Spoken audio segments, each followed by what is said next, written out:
जब मैं प्रेग्नेंट हुई तो मेरे पति का रंग फीका हो गया। फ़ौरन उसी रात मुझे वो गांव से दूर एक कमरे में ले गया और बोला, पूरे 9 महीने तुमको यहीं रहना है। और जब आखिरी दिन मुझे दर्द शुरू हुआ तो फ़ौरन एक औरत अंदर आई और वह मेरा बच्चा छुपाते हुए बाहर ले गई। कुछ देर बाद मेरा पति रोता हुआ अंदर आया और बोला, बच्चा तो तुमने मुर्दा पैदा किया था। मुझे बहुत अजीब लगा। जब मैं दूसरी बार प्रेग्नेंट हुई तो मैंने अपने पति को कुछ नहीं बताया और चुपके से घर से भाग गई। एक दिन डॉक्टर से चेकअप करवाने आई तो वो अल्ट्रासाउंड करते हुए चीख पड़ी और फिर थोड़ी ही देर बाद डॉक्टर की पूरी टीम ने मुझे जंजीर से बांध दिया और बोले कि तुम्हारे पेट में तो। मैं शादी की रात घूंघट ओढ़कर बैठी अपने पति का बेसब्री से इंतज़ार कर रही थी। तभी दरवाज़ा खुला और मेरा पति कमरे में आया। उसके पैर मेरी तरफ बढ़ ही रहे थे, तभी वो आकर रुक गया। मैं सोच रही थी कि वो मुझसे कोई बातचीत करेगा, मगर वो कुछ ना बोला। मुझे बड़ा अजीब सा महसूस हुआ। तब मैंने अपना घूंघट खुद ही उठाकर देखा, लेकिन मुझे हैरत का झटका तब लगा जब मैंने कमरे को खाली पाया। मेरा दिल एकदम से धड़कने लगा। मैं डरी नज़रों से यहाँ वहाँ देखती रही। तभी कमरे का दरवाज़ा दोबारा खुला और मेरा पति कमरे में आ गया। उसकी नज़र जैसे ही मुझ पर पड़ी, जल्दी से मेरे पास आया और बोला, क्या बात है रागिनी, तुम इतनी घबराई हुई क्यों लग रही हो? मैं बोली, थोड़ी देर पहले ही कमरे में कोई आया था। जैसे ही मैंने घूंघट उठाकर देखा तो कमरा खाली था। सचिन बड़ा परेशान हो गया। कुछ देर तो कुछ बोला ही नहीं, फिर हंसने लगा और बोला, रागिनी, पहले भी कमरे में मैं ही आया था। तुम्हारे पास बैठते याद आया कि मुंह दिखाई का गिफ्ट बाहर ही भूल गया हूँ, इसलिए जल्दी से बाहर गया ताकि ला सकूं। सचिन ने अंगूठी की तरफ इशारा किया। अब मैं शांत हो गई थी। सचिन ने अंगूठी मेरी उंगली में पहनाई और बोला, रागिनी, आज तुम बहुत प्यारी लग रही हो। मैं मुस्कुरा दी। तभी सचिन उठकर वॉशरूम चला गया। जब वो वापस लौट कर आया तो बोला, रागिनी, मैं थक गया हूँ, सोना चाहता हूँ। तुम भी ये भारी लहंगा बदल कर आराम कर लो। मैंने हाँ में सिर हिला दिया। सुबह हुई तो मैंने बाहर निकलकर घर का आनंद लेने लगी। मेरी सचिन की अरेंज मैरिज हुई थी। हम दोनों एक दूसरे को नहीं जानते थे और न ही हमारे आपस में कोई रिश्ता था। मम्मी ने बस मुझे इतना कहा था, रागिनी, तुम बहुत खुशनसीब हो जिसे सचिन जैसा अच्छा हमसफ़र मिला है, जो बहुत अच्छा इंसान है। फिर सबसे बड़ी बात यह है कि उसके आगे पीछे कोई नहीं है। माता पिता दुनिया से जा चुके हैं, बहन भाई कोई नहीं है, वो अकेला ही हर चीज़ का मालिक है। तब मैं बोली, मम्मी, मेरे पति का कोई रिश्तेदार नहीं है? कल की कोई बात हो गई तो उसे कौन समझाएगा? मम्मी मुस्कुराने लगी और बोली, बेटी, यही तो सारी बात है, रिश्तेदार नहीं है तो फिर वो किसके कहने पर आकर तुमसे लड़ाई झगड़ा करेगा? बल्कि पूरी दुनिया में उसका तुमसे ही एक रिश्ता होगा, वो तुम पर जान देगा। बस बेटी, तुम अपने पति की बात मानती रहो, भगवान तुम्हारा अच्छा करेगा। इसलिए मैंने सचिन के रिश्ते के लिए हाँ कर दी और आज मैं उसकी बीवी बनी, उसके घर की मालकिन बन गई थी। मैं घर की एक एक चीज़ को बड़े प्यार से छू कर देख रही थी। हमारा घर छोटा सा था मगर बहुत ही खूबसूरत था। हर चीज़ बहुत अच्छे से सजाई गई थी। चलते चलते मैं घर के पीछे चली गई जहाँ एक छोटा सा कमरा था। मैंने सोचा कि इस कमरे में झांक कर देखूं कि वहाँ क्या पड़ा है। मैं जैसे ही कमरे में जाने लगी, अचानक सचिन ने मेरा हाथ पकड़कर पीछे खींचा। उस समय मैं बहुत घबरा गई। मैंने जल्दी से पीछे मुड़कर देखा तो सचिन खड़ा था, जिसके चेहरे पर गुस्सा था। सचिन बोला, रागिनी, तुम यहाँ क्या कर रही हो? मैं शर्मा कर बोली, अपना घर देख रही हूँ, हर चीज़ को महसूस कर रही हूँ। मुझे आपके घर की मालकिन बनकर बहुत अच्छा लग रहा है। सचिन के चेहरे पर गुस्सा था। वो बोला, रागिनी, तुम्हारा पूरा घर है, बल्कि अब तो मैं भी तुम्हारा हूँ, मगर ये कमरा ना तो मेरा है और ना ही तुम्हारा, इसलिए तुम इस कमरे से दूर रहना। मैं बोली, ये क्या बात हुई? घर आपका है तो फिर आपके घर में बना ये कमरा आपका क्यों नहीं? सचिन बोला, ये मैंने कुछ साल पहले किसी और को रहने के लिए दिया था, उसका सामान इसमें पड़ा है, वो अभी तक लौट कर वापस नहीं आया। जब आएगा तब मैं उसे कह दूंगा कि अपना सामान उठा कर ले जाओ, फिर तुम इस कमरे की मालकिन बन जाना। मुझे बहुत आश्चर्य हुआ। मैं बोली, ऐसा भी कौन था जिसके लिए आपने ये कमरा अभी तक बंद करके रखा है? फिर सचिन का गुस्सा बढ़ गया और बोला, बस मुझसे ज़्यादा सवाल जवाब मत करो, मुझे ज़्यादा बोलने वाली लड़कियाँ अच्छी नहीं लगती। आज के बाद तुम यहाँ मत आना। भला ये क्या बात हुई? ज़्यादा बोलने वाली लड़कियाँ पसंद नहीं? लड़कियाँ तो हमेशा ज़्यादा बोलती है। मैं सचिन के पीछे पीछे घर के आंगन में चली गई। तभी एक बेल बजी। सचिन ने जाकर दरवाज़ा खोला। जब वो वापस आया तो अपने हाथ में नाश्ता पकड़ा हुआ था। मैं बोली, अरे सचिन, आपने ऐसा क्यों किया? अब तो आपकी बीवी घर आ गई है, अब आपको कोई चीज़ बाहर से मंगवाने की ज़रूरत नहीं है। सचिन बोला, आ जाओ, नाश्ता कर लो। हम दोनों ने मिलकर चुपचाप नाश्ता किया। मैं सचिन से नज़र चुरा चुरा कर उसे देख रही थी। सचिन बहुत खूबसूरत था, इतना खूबसूरत कि अगर उसके चेहरे को देखती रहूं तो दिल ना भरे। सचिन नज़रें झुका कर नाश्ता कर रहा था।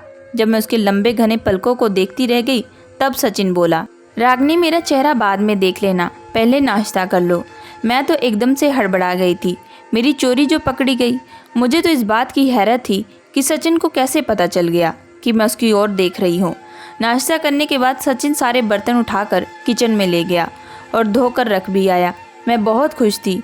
सचिन अच्छा इंसान था। मुझे उसके कम बोलने की वाली आदत बहुत परेशान लगती। खैर, इसका हल मैंने ये सोचा कि मैं धीरे धीरे उसे अपने रंग में डाल लूँगी। मैं सचिन के साथ बहुत खुश थी। कुछ ही महीने के बाद मैं प्रेग्नेंट हो गई। मैं बहुत खुश थी। मुझे लगा कि जब ये खबर मैं सचिन को सुनाऊंगी तो वह भी बहुत खुश होगा। इसलिए शाम को जैसे ही वो घर आया, मैं जल्दी से उसके पास गई और बोली, सचिन, आप पिता बनने वाले हैं। मेरी बात सुनकर सचिन का चेहरा लाल हो गया। वो मुझे फटी निगाहों से देख रहा था। फिर बोला, बधाई हो रागनी, तुमने तो बहुत अच्छी खबर सुनाई है। जबकि मैं सचिन के चेहरे पर लिखी रंग पढ़ रही थी कि उसे मेरी बात सुनकर बिल्कुल भी खुशी नहीं हुई। मुझे उससे इस तरह की उम्मीद नहीं थी। मैं चुप करके अपने कमरे में चली गई। मेरी आंखों में आंसू बह रहे थे। थोड़ी देर बाद ही सचिन कमरे में आ गया और वो बोला, क्या बात है रागनी, यूँ बच्चों की तरह क्यों रो रही हो? मैंने कहा कि आपको बच्चे की खबर सुनकर कोई खुशी नहीं हुई, इसीलिए। सचिन ने मेरा हाथ थाम लिया और प्यार से बोला, मुझे बहुत ज़्यादा खुशी हुई है, मगर आजकल मुझे कारखाने की तरफ से परेशानी है। मैं जिस ऑफिस में काम करता हूँ उसका दिवालिया निकल चुका है। बॉस ने आज ही यह खबर सुनाई है कि उन्हें कुछ वर्कर काम से कम करने पड़ेंगे, क्योंकि इस समय उनकी तनख्वाह है वो अफोर्ड नहीं कर सकते। मुझे ये फिक्र है कि कहीं मेरी नौकरी भी ना चली जाए। मैंने सचिन के हाथ पर हाथ रख दिया। सचिन, आप फिक्र ना करें, आने वाला बच्चा अपना भाग खुद लेकर आएगा। भगवान हर बात को जानता है। आप जानते हो ना कि भगवान से किया प्रार्थना पूरा होकर ही रहता है। मेरी बात सुनकर सचिन मुस्कुरा दिया था। उस दिन के बाद सचिन मेरा बहुत ज़्यादा ख्याल रखने लगे। मेरी लंबी चौड़ी बातें भी सुनकर गुस्सा नहीं होते। मैं किचन में खाना बना रही थी कि सचिन सुबह काम पर गए। तब मुझे एहसास हुआ कि सचिन वापस आ गए। मैं इतनी हैरान हुई और बोली, सचिन, आप इतनी जल्दी वापस कैसे आ गए? जैसे ही पीछे मुड़कर देखी तो कोई नहीं था। मैंने सोचा कि मेरे दिलो दिमाग में सचिन का प्यार इतना ज़्यादा है कि अब हर समय मेरे दिमाग में उन्हीं का ख्याल रखता है। शाम में जब वो वापस आए तो मैंने सबसे पहले उन्हें यही बात बताई। सचिन ने अजीब सी नज़रों से मेरी तरफ देखा। वो खुश बिल्कुल ही नहीं थे। मैं खुद घबरा गई कि उनको मैंने ऐसी क्या बात बता दी। कहते हैं ना कि हर बात पति को बताने वाली नहीं होती। खैर, हम दोनों ने मिलकर खाना खाया। सचिन बोले, आज खाने के बाद चाय पीने का दिल कर रहा है। मैं जल्दी से उठी और बोली, मैं अभी बना कर लाती हूँ। तभी सचिन ने मेरा हाथ थामकर मुझे बिठा दिया और बोले, नहीं नहीं, तुम यहीं पर बैठो, आज मैं तुम्हें अपने हाथों से चाय बनाकर पिलाऊंगा। मैं मुस्कुराने लगी। सचिन उठकर किचन में चले गए तो मैं अपने बातों में खो गई। थोड़ी देर बाद ही सचिन चाय लाए तो हम बातें करते करते चाय पीने लगे। मुझे नींद आ गई तो मैं सोने के लिए चली गई, जबकि सचिन टीवी पर खबरें देख रहे थे। मैं ऐसी गहरी नींद पहले कभी नहीं सोई थी, क्योंकि प्रेगनेंसी की वजह से मुझे रात में उठकर बाथरूम जाना पड़ता। सुबह 4 बजे के करीब मेरी आंख खुली तो मैं जल्दी से उठी और बाथरूम चली गई। जब मैं वापस आई तो मुझे सचिन का चेहरा नज़र नहीं आया और वो रात भर कमरे में आए भी नहीं थे। मुझे उन पर बहुत गुस्सा आया कि सुबह ऑफिस भी जाना है, लेकिन अभी तक खबरें लगा कर बैठे हैं। मैंने सोचा कि खुद ही जाकर उन्हें बुला लाती हूँ। मैं जब कमरे से बाहर निकली तो लाउंज खाली पड़ा था, टीवी भी बंद था। मैं बहुत परेशान हो गई कि आखिर सचिन इतने रात को मुझे कुछ बताए बिना कहाँ जा सकते हैं। मैं सहन में निकली थी तो वो भी खाली था। मेरा दिल घबराने लगा। तभी मेरी नज़र घर के लास्ट वाले कमरे से आती रोशनी पर पड़ी। मुझे अजीब सी खुशी हुई कि शायद सचिन का मेहमान वापस आ गया, जिसका सामान चंद सालों से इसी कमरे में पड़ा था। मैं जल्दी जल्दी घर के पीछे जाने लगी। मैं कमरे के बाहर खड़ी थी। अंदर से सचिन की आवाज़ आ रही थी। वो कुछ कह रहा था और रो रहा था। मैं बहुत परेशान हो गई। जैसे ही मैंने कमरे में जाने के लिए पैर बढ़ाए, अचानक ही कमरे में अंधेरा हो गया और सचिन बाहर निकल आया। वो मुझे देखकर बहुत गुस्से में आ गया। उसने मेरा हाथ पकड़ा और मुझे घसीटता हुआ कमरे में ले आया और बोला, रागिनी, मैंने तुम्हें मना किया था ना, फिर तुमने मेरी बात क्यों नहीं सुनी? तुम वहाँ क्यों आई? मैं बहुत डर चुकी थी। मैंने बोला, सचिन, कमरे में आप नहीं थे, मुझे आपकी फ़िक्र हो रही थी। कमरे से बाहर आई तो आप लॉन्ज में भी नहीं थे। कमरे से आती रोशनी को देखा तो सोचा कि आपका मेहमान वापस आ गया, इसलिए वहाँ आ पहुँची। सचिन मुझे कमरे में ले आए और वो बोले, रागिनी, अपने हक को पहचानो, वह कमरा तुम्हारा नहीं है, तुम इस बात को समझ लो। उस दिन के बाद कभी मैंने उस कमरे की तरफ नहीं गई। दिन गुजरते गए और मेरी डिलीवरी का समय आ पहुंचा। आज सुबह से मेरी तबीयत खराब थी, इसलिए मैंने सचिन को घर में रोक रखा था कि किसी भी समय अस्पताल जाने की ज़रूरत पड़ सकती है। दोपहर में आराम करने के लिए लेटी तो मेरी तबीयत खराब होने लगी। मैं जल्दी से बोली, सचिन, गाड़ी निकालें, मेरी तबीयत बिगड़ रही है। सचिन जल्दी से कमरे से बाहर निकल गया। मैं दर्द से तड़पने लगी। मैं सोच रही थी कि सचिन कब कमरे में आएगा, मगर उसे तो बाहर निकलते हुए बहुत देर हो चुकी थी। वो अभी तक नहीं आया। मेरी आंखों के आगे अंधेरा छाने लगा। तभी सचिन एक औरत के साथ कमरे में आया। वो बोला, रागिनी, ये बहुत समझदार दाई है, ये बच्चा पैदा करने में तुम्हारी मदद करेगी। मैं बेचैनी से सचिन को देखने लगी। दर्द की वजह से मैं कुछ बोलने के काबिल नहीं रही। बड़ी मुश्किल से बोली, अस्पताल। लेकिन सचिन ने मेरी एक न सुनी और मुझे उस दाई के हवाले करके खुद बाहर निकल गया।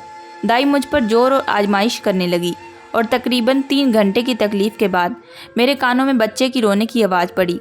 मैं दिल में भगवान का धन्यवाद किया और आंखें बंद कर ली। मुझे पता नहीं चला कि मैं कब नींद की गहरी वादियों में खो गई। जब मेरी आँख खुली तो मैंने अपने बच्चे को देखा। वो वहाँ नहीं था। मैंने सचिन को आवाज़ दी तो उसने उठकर कमरे के बल्ब जलाए और उसकी आंखों में खून जैसा था। मैं बोली, सचिन, मेरा बच्चा कहाँ है? बेटी पैदा हुई या बेटा? सचिन की आंखों से आंसू टपकने लगे। वो बोला, बेटा पैदा हुआ था, मगर तुमने मुर्दा बच्चे को पैदा किया। मैंने बेचैनी से सचिन की तरफ देखी और बोली, मैंने अपने बच्चे के रोने की आवाज़ अपने कानों से सुनी थी।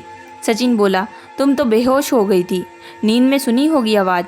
काश मैं भी तुम्हारी तरह इतनी सुकून और गहरी नींद सो सकता। मैं चीखने चिल्लाने लगी और बोली, सचिन, मुझे मेरा बच्चा वापस ला कर दो। मेरा बच्चा कहाँ है? सचिन की बात सुनकर तो मुझ पर ज़मीन और आसमान गिर पड़े। वो बोला, मैंने तो अपने बच्चे को कल मिट्टी में दबा दिया था। मैं बोली, कल? ये क्या मतलब? सचिन बोला, तुम कल से सो रही हो। अपने बच्चे की जुदाई का गम मैं अकेले सह रहा हूँ। मैं चीख चीख कर रोने लगी। मैं बोली, सचिन, तुमने मुझ पर बहुत बड़ा जुल्म किया है। तुमने मुझे एक दाई के हवाले कर दिया। तुमने मुझे बहुत बड़ा जुल्म कर दिया। अब मेरा दिल टूट चुका था। उसका चेहरा देखने को अब दिल नहीं कर रहा। कुछ महीने गुजरने के बाद मैं फिर से प्रेग्नेंट हो गई, जबकि अब तो मेरी ख्वाहिश भी नहीं थी। एक दिन मैं सहन में बैठी गहरी सोच में गुम थी। तभी पड़ोसन घर में दाखिल हो गई। वो उम्र में बड़ी थी। मेरे सर पर आशीर्वाद देकर बोली, बेटी, तुम्हारे बच्चे का सुनकर बहुत दुख हुआ। मुझे तो जब से पता चला कि तुम प्रेग्नेंट हो, मैं यही प्रार्थना करती हूँ, भगवान इस बार सचिन को जिंदा बच्चा दे। पिछली बीवी ने भी 3 बच्चे पैदा किए हैं, मगर तीनों मर गए थे। जबकि उसकी बीवी रो रो कर कहती कि सचिन, मैंने जिंदा बच्चों को जन्म दिया था। मेरा तो दम घुटने लगा। मैं पूछी, आंटी, सचिन पहले से शादीशुदा है? वो आंटी एकदम से परेशान हो गई। वो बोली, बेटी, क्या तुम्हें ये बात पता नहीं थी? मैं चुपचाप आंटी को देखती रह गई। वो बेचारी बहुत शर्मिंदा हो गई और बोली, फिक्र ना करो, उस बीवी को तो सचिन तलाक दे चुका है, अब तो वो सिर्फ तुम्हारा है।